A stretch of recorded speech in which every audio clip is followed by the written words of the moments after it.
एखादा मोठा पक्षच व्हायला पाहिजे राव. कदरलेले सगळे पक्ष दिदीनं हो ना. एक पक्षच काढायला पाहिजे एखाद्या पठ्ठ्यानी आणि सगळ्यांनी त्या पक्षात जायला पाहिजे. टोटल यांच्या धुऱ्यात उलार केल्या पाहिजे. यांच्याकडे राहून बी आपल्याला काही नाही ना. आणि त्या नवीन पक्षात गेलेली काही होणार नाही. पण यांची तरी जिरण ना अपमान तर केला ना तुमचा सगळ्या कार्यकर्त्याचा. कारण त्यांना मराठा समाज सुद्धा तितकाच महत्वाचा आहे. मराठा समाजावरती अन्याय होईल असं पाऊल सरकार उचलणार नाहीये. विखे पाटील पण नाही उचलणार आणि फडणवीस साहेब पण नाही उचलणार. कोणी काही सांगितलं हे करू नका ते करू नका म्हणून मराठा समाजावर अन्याय होईल असं ते पाऊल उचलणार नाहीत. नसतं त्याचे परिणाम त्यांना भोगावे लागतील. पुन्हा सातारा गॅजेटचा वेळ तुम्ही मागितला आहे, पण असा प्रश्न उपस्थित केला जातोय की जेव्हा हैदराबाद गॅजेटसाठी तुम्ही आंदोलन केलं होतं तेव्हा GR घेतल्याशिवाय उठले नव्हते. इथे का अशी भूमिका घेतली? नाही, असा प्रश्न मला नाही वाटत कुणी काढील म्हणून. कारण सामान्य जनता या महाराष्ट्रातली मराठा समाज यांना माहीत आहे की इमानदारीनं लढाई सुरू आहे. आज शंका घेणारे कोण असू शकते ते कळतं आहे आम्हाला. ज्यांचं कुठं काही शिजतच नाही असेच असू शकतील. मला नाही माहीत कोण आहेत ते, पण तुम्ही म्हणतायत म्हणून. परंतु मी असं कधीच हटलेलं नाही. आणि एक प्रकारचा JRच घेतल्यासारखा आहे सातारा संस्थांचा सुद्धा. कारण त्यांनी सांगितलंच तसं की आम्हाला कोर्टात JR जाईल असं काही करायचं नाही आहे. कोर्टात JR गेला नाही पाहिजे. आम्हाला त्याच्यावरती अभ्यास करायचा. आम्ही अहवाल घेतला आहे. आणि याच्यापेक्षा काय पाहिजे आणखी. सातारा संस्थांच्याबद्दलचं जर कोणाचं काही मत असेल तर त्यांना याच्यापेक्षा पाहिजे काय की त्यांनी अहवाल स्वीकारला आहे आता सरकारनं. त्याच्यावरती 1 महिन्यात ते पुन्हा अभ्यास करतील, आणखीन चर्चा करतील आणि 1 महिन्याने JR काढतील. 1 महिन्याने तुम्हाला JR दिसल. 70-80 वर्ष नव्हता तोपर्यंत तुमचे तोंड शिवले होते का? आता कुंकडून तरी आम्ही गरिबाचे लेकरं जीवाचा आटापेटा करून उपाशी तापाशी राहून आम्ही गोरगरिबांच्या लेकरासाठी झुंजतोय. ते लढून मिळवतोय. आम्ही कसं तरी जीवाचं रान करतोय आणि मिळवतोय. काय फरक पडला? इतक्या दिवस तुम्ही नाव पण नाही काढलं तेव्हा जमत होतं. आता कमीत कमी आम्ही 1 महिन्यावर का होईना आणून ठेवलंय. हे सुद्धा गरीब मराठा समाजाला आणि सगळ्याच मराठा समाजाला आनंद असला पाहिजे की चला 1 महिन्याच्या अंतरावर का होईना सातारा संस्थांच्या गॅजेटियरचा विषय यांनी आणून ठेवला आहे म्हणजे निघालच. त्यात मी सातारा संस्थान, कोल्हापूर संस्थान, पुणे औंध, बॉम्बे गव्हर्नमेंटचं गॅजेटियर हे सगळेच आम्ही त्याच्यामध्ये त्यांना घ्यायला लावतोय टप्प्याटप्प्यानं. बीडमध्ये धनंजय देशमुख यांच्यावर एक गुन्हा दाखल करण्यात आला. त्यांच्या तक्रारीवरून ज्या व्यक्तीने गुन्हा दाखल केला त्याच्यावर पण गुन्हा दाखल करण्यात आला. पोलिसांनी या सगळ्या प्रकरणाचा तपास केल्यानंतर दोघांनी खोट्या तक्रारी दिल्याचं समोर आलेलं आहे. त्यामुळे बीडमध्ये चाललंय काय नेमकं असा प्रश्न उपस्थित होतोय आणि परत धनंजय देशमुख यांचं नाव चर्चेत आलं. बीडचे SP चांगले आहेत. ते बारकाईनं कुठल्याही विषयात लक्षात घालतात. हेच नाही तर कुठल्याही विषयात बारकाईनं लक्ष घालतात. एखाद्या तक्रार किंवा एखाद्या प्रकरणासंबंधित त्यांना जर फोन केला तर ते बारकाईनं त्याच्यात लक्ष घालून ते असा दबाव घेऊन नाही काम करत किंवा कोणाचा फोन आला म्हणून काही करत नाही. ते त्यांना जर तक्रारीच्या संदर्भात कोणाचा जर फोन गेला किंवा काही सांगितलं तर ते शहानिशा करून ताबडतोब त्याच्यावरती कारवाई करतात. ही आत्तापर्यंतचा आमचा आणि बीड जिल्ह्याचा अनुभव आहे. ते नाही दबाव घेत कोणाचा. परंतु खालचा जे काही टीम आहेत ह्या मात्र त्यांच्या सोयीनुसार गुन्हे दाखल करतात खोटे असे तसे. धनंजय देशमुखांवरती खोटा गुन्हा दाखल केला पण मला माहिती मिळालेली की SP साहेबांना तो रद्द केला आहे. हा केस सातत्याने तुमच्यावर टीका करत आहे. तुम्हाला जे मदत करायला येतात किंवा तुमच्या आंदोलनाची येतात त्यांच्यावर टीका करतायत. काय सांगा, सातत्याने टार्गेट तुम्हीच आहेत त्यांचं?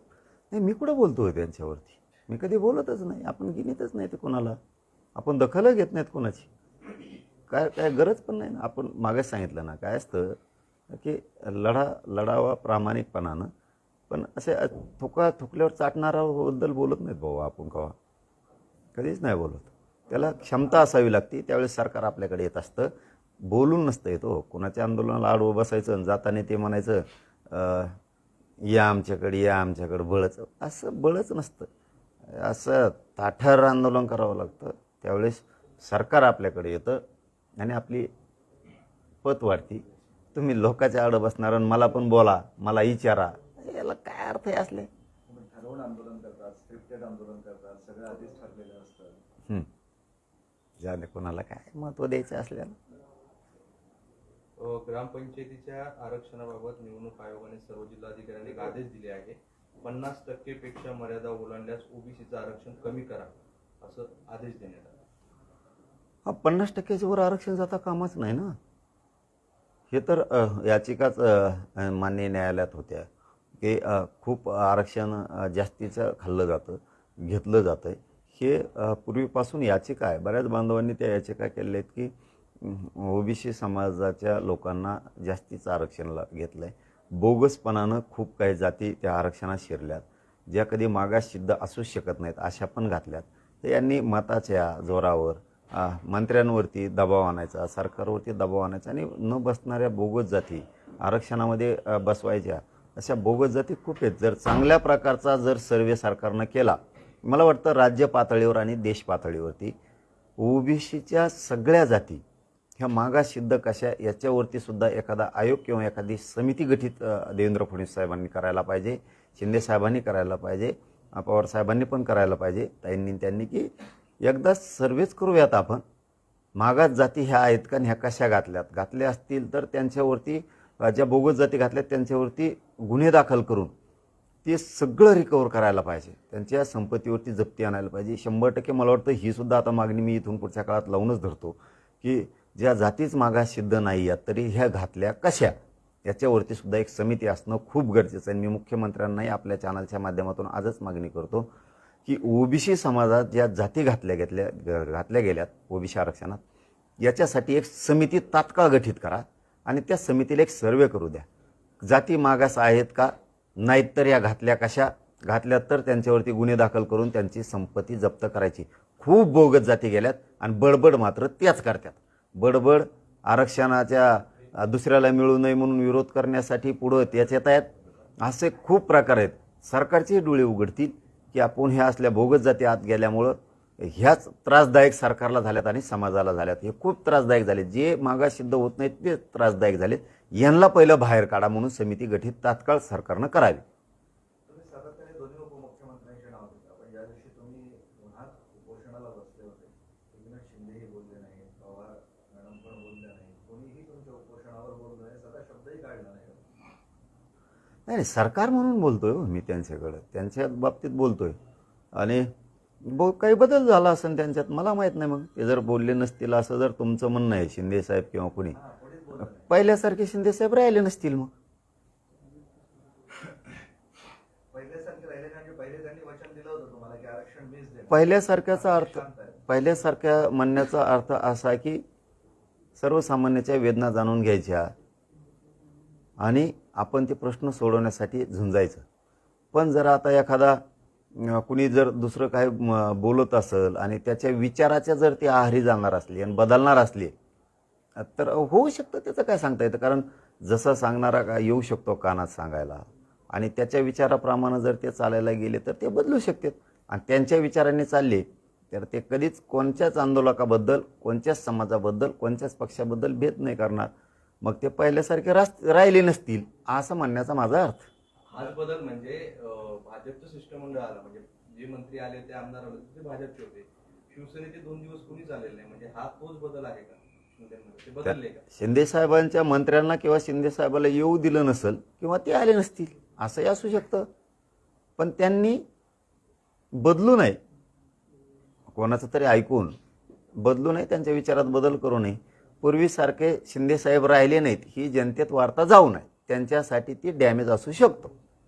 आता तारणहार एकच होते मुख्यमंत्री देवेंद्र फडणवीस. तारणहार जनता असती बाबा, जनता तारणहार असती. मंत्र्याची, उपमुख्यमंत्र्याची, मुख्यमंत्र्याची हे कोण तारणहार? हे कोण तारणहार? हे जनता तारणहार आहे. जनतेने ठरवलं यांना त्या पदावर ठेवायचं तरी राहू शकते. जनतेने जर ठरवलं 29ला आऊट, घरी कुशाल घरी, तारणहार हे कोण? आणि हे साचून राहत असतं. कामं नाही केले, मुख्यमंत्र्यांनी नाही केले, दोन्ही उपमुख्यमंत्र्यांनी नाही केले, हे लोकांच्या मनात साचून राहतं आणि ते निवडणुकीच्या दिवशी मताच्या रूपात त्याचा उद्रेक होतो, असंतोष दिसून येतो. मग त्यावेळेस तसं एवढंच कमी समजू नका कोणाला. एखादा अर्धा कोणी माणूस येत असेल तुमच्याकडे, 4-2 जण येत असतील आणि त्याच्या आहारी जाऊन तुम्ही जर लोकांना भेटायचं बंद करणार असाल, तुमची पूर्वीची पद्धती बंद करणार असाल तर हे बदल चांगला नाही. बरं, आता तुम्हाला 3-4 दिवसांचं त्यांनी आश्वासन दिलेलं आहे, मात्र आचारसंहितेची मोठी अडचण येऊ शकते. तुम्हालाही वाट बघावी लागेल असं चिंता आहे? नाही, आचारसंहितेची अडचण नक्कीच आली असती, पण तुम्हाला नवीन काही JR काढायचे असले तर पूर्वीचे जे आहेत त्याच्या सूचना काढायला कुठल्याही अडचणी नाहीत. आदेश आणि सूचना काढायला कोणत्याच अडचणी नाही आहेत. आचारसंहितेत कॅबिनेट होऊ शकतात. आत्ता पाठीमागची कॅबिनेट झाली, त्याच्या पाठीमागची पण झाली. 15 दिवस झालं आचारसंहिता लागलेली. मग त्यावेळेस होतं. हां, एक गोष्ट खरी की त्यांना नवीन काढता येत नाही आहे ना जे आर, तर त्या संदर्भात जुने जे आर काढलेत त्याच्या सूचना आणि आदेश द्यायला कोणतीच अडचण नाही आहे. कोणचीच ती पण अडचण नाही आहे. आणि मी खात्रीनं सांगतो की कधीच देवेंद्र फडणवीस साहेब आणि विखे पाटील साहेब हे कधीच मराठा समाजाच्या यापुढं तरी रोष अंगावर आणि नाराजी घेणार नाहीत. ते उद्यापासून सलगपणानं मराठा समाजाच्या मागण्याच्या बाबत काम सुरू करतील. मंगळवारपासून उद्या 100% सुरू करतील.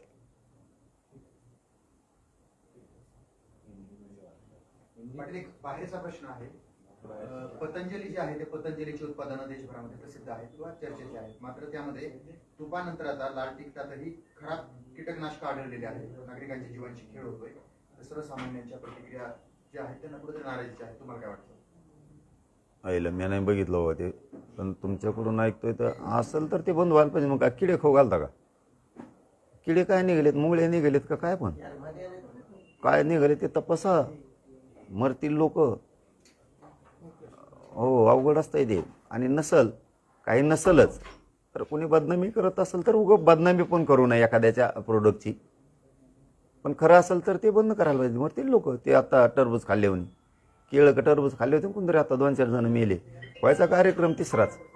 कारण सरकारवर विश्वास ठेवला आहे देशातल्या लोकांनी. आणि असं होऊ नये की आपण ते प्रोडक्ट आपलं म्हणून घेतोय आणि त्याच्या माध्यमातून जीव घेणं काहीतरी प्रवास करावा लागेल. एकतर ही जर बदनामीचा विषय असेल तर कोणी त्या प्रोडक्टवर बदनामी करू नये, आणि खरं असेल तर ते बंद केलं पाहिजे. विधान परिषदेचे उमेदवार पण जाहीर झाले. विधान परिषदेचे जाऊन दे तिकडे. आता ते काय ते त्यांचं खेळ सुरूच राहणार आहे. हे तिकडे ते तिकडे ते उड्या आणि ते आता लय बदलले असते. पण ह्या पक्षातून त्या पक्षात, त्या पक्षातून लोकांना कळायला पाहिजे. हो, काल एका पक्षात होते ना, आज तिसऱ्या पक्षात आहेत. आणि सगळ्याचे पोरच आहेत. पोरण पुरीचे सगळ्याचे. अरे बाकीचे कार्यकर्ते का मारून टाकीत काय काय काय काय धंदे झालेत. पोरच असतील. मी काही यादी नाही बघितली, पण बऱ्याच नेत्याचे पोरच असतील. जसं काय त्यांना ते भिकाला लागलेत पार, नाही का, खायला भाकरत नाही. अरे इतकं पोटभर मिळालं तरी हावच मिटणार हो यांची. पोरग झालं की पोरगी, पोरग झालं की बाप, तिघं संघच दिसले पाहिजेत. मंत्री, आमदार, खासदार, माजी असे काही, विधान परिषदेत काही. त्याला काय राव चाभऱ्यापणा लावलाय. लोक शहाणे व्हा राव. खरंच ना, जनता अरे आपल्या पोरांचा विचारच करत नाही. ते त्यांचं पोरग पाहिजे. त्यांनी एक काम करावं राव सगळ्या पक्षाच्या लोकांनी, आज आणि आजी पण आणावं एकदा खासदार आमदार म्हणून विधान परिषदेवर. म्हणजे ते म्हातारा म्हातारी धरून तरी चलते एकामेकाला त्या विधान भवनात. म्हणजे तेवढेच राहिलेत, आज आणि आजीच राहिलेत. त्यांची इच्छा पुरी करा ना. प्रत्येक बाप राजकारणातला पोराची पुरीची इच्छा पुरी करतोय. त्याच बापानं ज्याने जन्म घातलाय त्या बापाला नाईला बी करा एकदा, म्हणजे ताणच जाईल. बाकीच्या लोकांना जागा नाही राहायच्या. पण बाकीची सोय करा रोजगार हमीवर. कार्यकर्ते जेवढे आहेत ना त्यांचे रोजगार हमीवर कामात सोयी करा. त्यांना एक टिकाव खोरं घेऊन द्यावं. त्यांना म्हणा कामाला जा तुम्ही रोजगार हमीचे. याला जोडून असाच प्रश्न आहे. तुम्ही म्हटलं की सगळे घरातील तटकरेंची मुलगी मंत्री आहे. आता मुलगा शिवसेनेकडून निवडणुकीत उभा राहतो विधान परिषदेत. एकट्या तटकरेच काय, सगळ्याच तसं असणार आहे. मी आता यादी बघितलं सांगतो. मला नुसतं तटकरेच काय, सगळ्याच लफडं तसं असू शकतं. हिम आपलं पोरग द्या, हिम आपली पोरगी द्या.